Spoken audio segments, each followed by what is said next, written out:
Okay. So until I get my unemployment money, I'm not able to get a better camera. My phone doesn't have enough storage, but I do want to record videos. If you hear some background, I'm at home. My family is here, so you'll hear them as well. Um, but I do want to talk about mental trauma, or at least my mental trauma. I am not a doctor. I'm not a physician. I'm not a therapist. I'm not into mental health, but I am into my mental health. Um, I want to discuss that. This video might be long, but I'm sharing my truth. Okay, I just got out of the shower, just washed my locks. I'm sitting here on my bed in a towel, but this came to me, or rather, it's been with me for quite some time. And I just want to share what it is dealing with mental health and not taking anything for it and not being willing to take anything for it because I am not an advocate for medication. Unless it's like for severe health, then I can let that go. Yet, in terms of healing your body, using what God put here, the natural herbs and the natural medicine, I'm very big on that. I don't know much about it, but I love research. I don't research enough, but I do love research. And in terms of healing my body, I'm digging into research. So, with that being said, if any of you happen to have anything, books, articles, you've had mental health, or you're going through mental health issues and you have ways of how you just get through day to day, please let me know. I would love to hear it. Okay. So sharing my mental health dilemma with you, but I want to give you some backstory as well. Let me put my phone on vibrate so it doesn't interrupt this. The last thing I want to hear is my phone dinging. So anyway, a lot of you know because I posted it on Facebook. If you don't follow me on Facebook, my name on there is Dartania L. Croft, Croff, as in Frank. But a lot of you know that I got hit by a car I think it was May 15th or May 14th at 8:15 p.m. I remember the time because I had just left my job from trying to meet my new coworkers at French Quarter Phantoms, this tour company in the French Quarter. So I was leaving my job. I was riding my bike because my car had been down and I just didn't feel like getting it fixed. At this point, it had been over a year of my car being down. But anyway, I got hit by a car riding my bike. Now, before that car accident happened, I was a pretty confident girl. I mean, I'm still confident within reason, but I was very much confident before that car hit me, to the point where it literally felt like nothing could get to me. Yes, I had my troubles, I had my issues, but I would figure it out very quickly. You know what I mean? I would just figure it out. That whatever it was, I would figure it out. I would either go for a long walk. I would do calculations in my head while I was at my job. Um, I would just figure it out. Um, I was very confident, very self-aware, very, very okay in my own skin. I'll say that. Um, so after being hit by a car, a lot of things changed. And I know you're saying, well, obviously you got hit by a whole car. Things are going to change. Things changed in such a way that I was not prepared for, in such a way that the confidence I felt, um, the self-awareness that I felt, the being comfortable in my own skin, the the being okay with who I am, the feeling of I am untouchable, that went away pretty quickly. Um, I can't tell you the time frame of being hit by a car and when that stuff kind of started vanishing. I don't really know, because even after being hit by a car, even after having my car in the ambulance and me on the bed and them checking me out and poking and prodding, even at the ER, filling out information, telling my story over and over and over to multiple doctors. Um, who kept coming in and out of the room to check up on me, even with the police officers getting upset that my bike was in the lobby area. Just everything that was going on in that one day. I mean, listening to the girls yelling at me about you need to get in that EMS. It was a lot. A lot happened that night. Um, but still, in my head, I was like, I have to fix this. I have to figure it out. I'll never forget once they finished checking me out and they discharged me and everything like that. Or no, not before they discharged me. When I got sent to the ER, although I'm sitting in a wheelchair about to be checked out, the officers were like, whose bike is this? Why is this up in here? They should know better. We got to get rid of this. And I was like, wait, no, you can't get rid of it. I got hit by a car. That's my bike. And they were like, well, can you lock it up outside or something? It was just the disregard. That was one of the things that I noticed right away that I didn't really notice before, but I noticed it very, very quickly. It was almost like the ugly of New Orleans had turned on me. And speaking it like that, I didn't realize that until this moment, but it was literally like the ugly turned and was literally focused in on me. That's a very terrifying thing when you feel that constant feeling 24/7, as if New Orleans has not forgiven you. You made a mistake in this city. You made multiple mistakes in this city, and the mistake you made, we are angry with you. Whether we know you or not, we're angry with you. That's literally kind of what I felt. So I remember, walking slowly to like the bike rack, locking my bike back up, coming back inside the ER doors and sitting in the wheelchair, waiting for them to call me back. And I never forget, as I was rolling my bike to the bike stand, as I'm in my head saying, I can fix this. I fixed everything else. I can fix this, right? I'm a go-getter. I can get this done. That's when I felt my wheel, the front wheel, which is basically where the lady hit me when she hit me. I mean, the car hit me too, but I didn't realize that it did damage to my bike or any kind of damage really, because I thought that I was able to kind of kick my feet off a little bit, so that way I guess I would take the blunt of the car. It sounds crazy, but it was still like I had to be careful, I have to be safe, and I can fix this. I felt as I was rolling my bike, that's when I felt the wobble of my front tire, and I heard it rubbing. And when I looked at it, I could see that it was kind of like doing like an S shape, that it was dented. And I was like, in my head, I was still like, I can still ride my bike. I can still, I can still, I can still fix this. So interesting. I'm sucking on a cough drop. It's, excuse me. It's interesting how even when you're going through trauma, that you're still trying to fix it. And I say that because I didn't really allow myself to really release, I guess. I mean, I released in different ways, but it wasn't like a complete release of like, feel this, be in this, um, you know, feel this, be in this. You have to experience this because you went through this. I'll never forget another moment rather where I was talking to a friend of mine and I was like, my body is feeling better, but I wish I didn't feel this way. I wish I didn't feel this feeling. And he was like, D'Artagnan, you have to give yourself time. I mean, love, you got hit by a whole entire vehicle. You got hit by a car. And it's not like you were sitting in a car and you got hit. You got hit while riding your bike. And to add insult to injury, the driver did not get a ticket.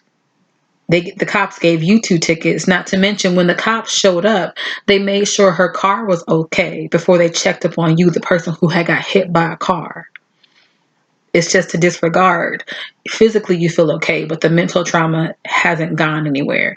And for me, I thought that with it being over a year, I mean, literally next year, it'll be 2 years since the accident happened. I thought that my body feels fine. I should feel fine, meaning I should have been and let it go. But that's not the case. It isn't. It's not the case at all. Um, it's a very terrifying thing. Even when I went to visit New Orleans this year from September 24th until October 17th, um, even with me renting a car and all that, I was still afraid. Like, it's hard for people to understand. I shouldn't say it's hard to put it into words, but it's hard to make people understand when I say I don't feel like myself. I feel like a shell. Like I told my mother this today, um, that I feel like I'm on this particular drug that my neurologist gave me to take for the nerve pain, but it's also an antidepressant as well called Cymbalta. I didn't I told her that I didn't realize that it would still feel like I was on Cymbalta, although I stopped taking it literally last year. I was on it for a month.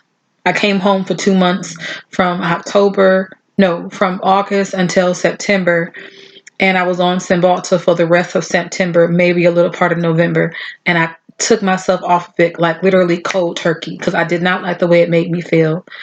And I was telling her, I don't feel any kind of way. I don't have any kind of emotions. I'm not happy. I'm not sad. I feel meh. Now, it's not to the degree of when I was taking Cymbalta, but I really feel like meh. I do. And the way that meh for me translates based on how my mental and how I feel right now, it translates to every part of my life. Every bit of it. Um like I was telling her, something as so simple as my puppy Greysun. Some of you have seen Greysun. He's a blue nose pit bull. If you've never seen Greysun, I'll show you a picture of him. He's a cutie pie. He will be 8 months tomorrow on the 20th. His birthday is March 20th. He was born on March 20th. But this is my gray. Um, Again, he's a blue nose pit bull mastiff mix. Cutie pie. Cutest little thing. I'll show you Greysun. Can you see him? That's yeah. So that's Greysun. That's my baby, y'all. I always joke with my parents saying, "You may never get grandkids, but you got Greysun. This is your grandpa. All right, love on them." But I joke with my parents. Well, not joke rather, but I tell my mother, I have a little bit of a resentment in regards to my puppy, because I never wanted a pit bull. Never wanted one. Nothing against pit bulls. I think they're great dogs. I think however you raise whatever dog you have is how they're going to respond. I mean, you have to also take into factor the their lineage of what they were bred for, because obviously they're going to have some of that in them. But in terms of pit bulls, bull mastiffs, whatever, pit bulls in particular, they're great dogs. Um, but still, I did not want a pit bull. What I wanted was a golden retriever. I don't know why I had got so stuck on a golden retriever, but I wanted a golden retriever. I knew I did not want to get a dog that looked like the last dog I had, Aphrodite, who was uh, a black lab and cocker spaniel mix. I knew that. I knew if I got a dog that looked like her, it would be hard. But still, in a weird way, I also wanted a dog that looked like her. But I figured, okay, I'll get a golden retriever. It doesn't look like her, but the fur is kind of similar, and this would be my dog. I saw it as this, oh, they're the healing dog. They're the ones that you always see in regards to somebody being hurt or healing or anything like that, right? So I was searching, and then COVID happened. So in terms of people selling puppies, any kind of shelter open, breeders, any of that, nothing, everything had been shut down because of COVID.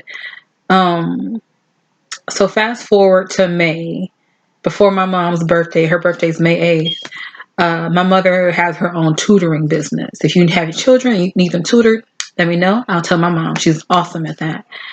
Yet my mother had a tutor, and the lady had just got her kids a puppy.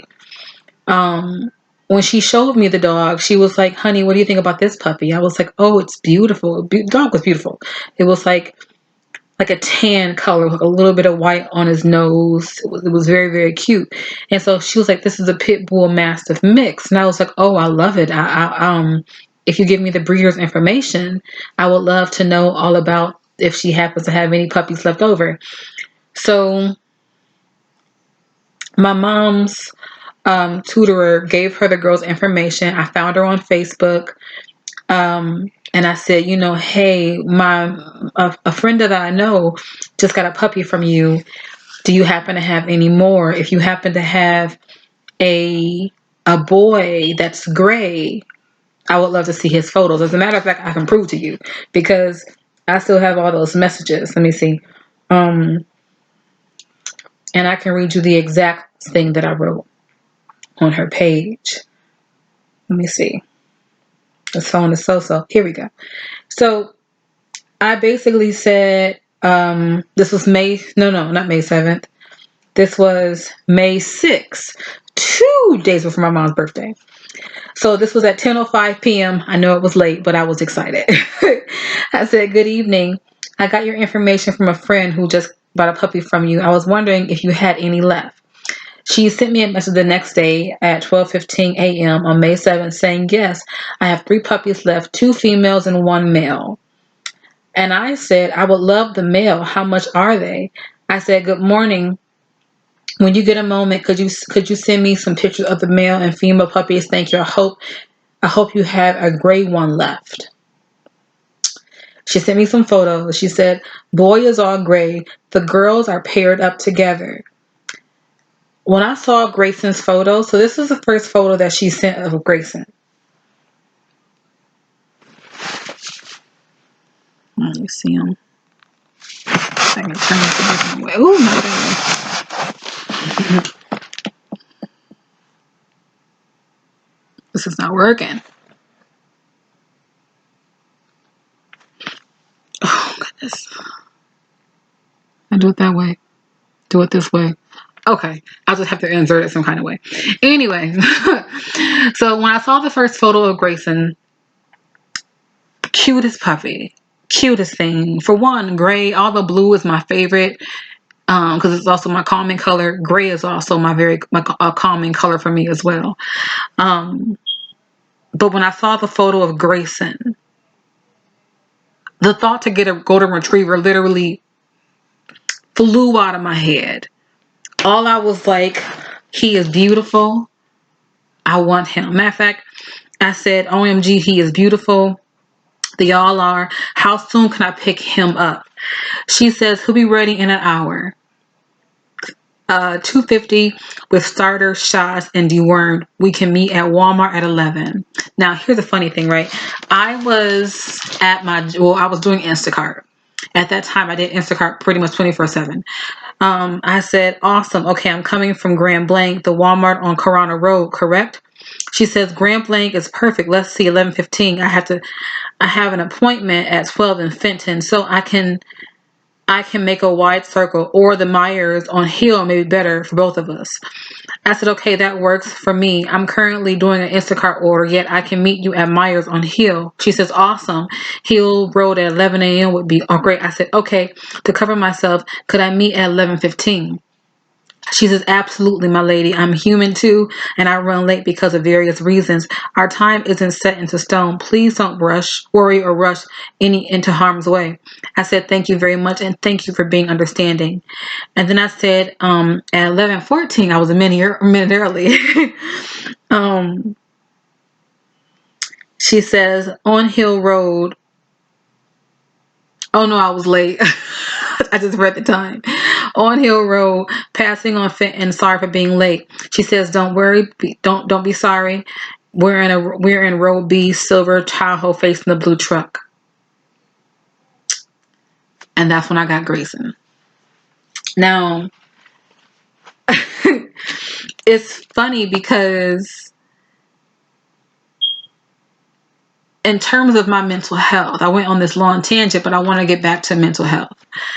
In terms of this long tangent, although I did not want a pit bull, Greysun has done so many wonders for me. So many wonders. Although I don't feel like myself all the time, I feel like I'm a shell ever so often. But he has done a lot in terms of healing me mentally, spiritually, physically. He's done a lot. He's my baby. But the resentment is because I still did not want a pit bull. I love him. I love Greysun. Everybody who sees me, everywhere I go, if I happen to have Greysun with me, I'm always stopped. I don't always like that, but I understand with him looking the way he's looking and everything like that. Excuse me. Girl, lips are dry.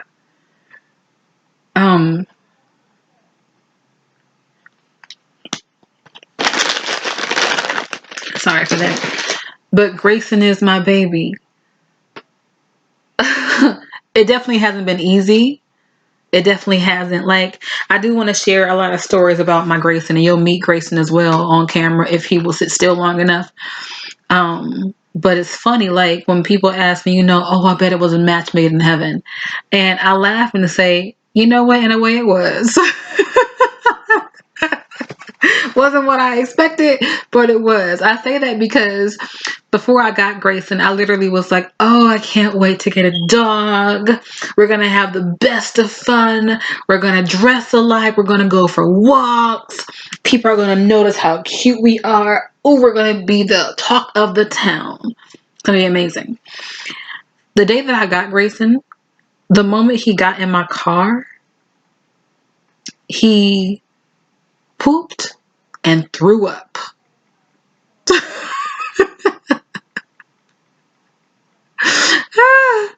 Pooped and threw up. And literally for me, I was just like, no, no, no, no, no, no. No, this is not how it's supposed to go in my head. This is not how it's supposed to go. This is not how I had it scripted. In Act 1, Scene 2, it says you get a I said golden retriever. You get a puppy and you hold it to your face. You hold it up here and it licks your nose. That's supposed to happen right here. It doesn't say you get this puppy and it poops and throws up in your car. It doesn't say that. So it's been an adventure with my Greysun. It really, really has. I should do a video of how he got his name. Obviously, it's because he's gray. Because he's gray. But I did not give him his name, and I was not going to name him Greysun.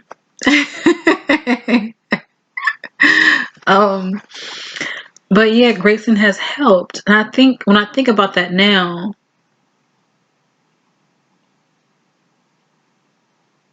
what I think the very first meeting of Greysun did for me was literally do kind of like a hard reset. Because it wasn't like I held him into my face and he licked my nose. That's not what happened. He pooped and threw up in the car. And immediately I had to get everything up. Because it was like, no, no, no, don't eat that. No, no, no, don't step in that. No, no, oh my God, what are you doing? No. You know, but he was a puppy. He was 6 weeks. He doesn't know any better. And then he's also in a new environment. He probably got sick. Who wouldn't, right? But yeah, in terms of my mental health, as my mother says, I am a hell of a lot better. Those are her words, not mine. I'm a hell of a lot better than what I was. But every day there's a different struggle there. Every day there is. So yeah.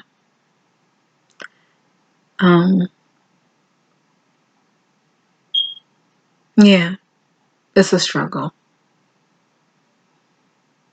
Today's an okay day. If I had to give it a score, I would say, honestly, I would say 65%. I would say that if I had to give it a day, or give it a percentage rather. Because I'm still having those moments, even today, where I don't feel like myself. I feel like a shell. But I'm happy to be able to share what it feels like for me to go through mental health. It feels like, if those of you who are just now watching this video, it feels like I am on Cymbalta without even taking Cymbalta. But I still feel, but it just feels detached in a way. But my Greysun has helped, because everything he does, it's not the the scripted version of what I see. It literally is whatever Greysun wants to do. So yeah.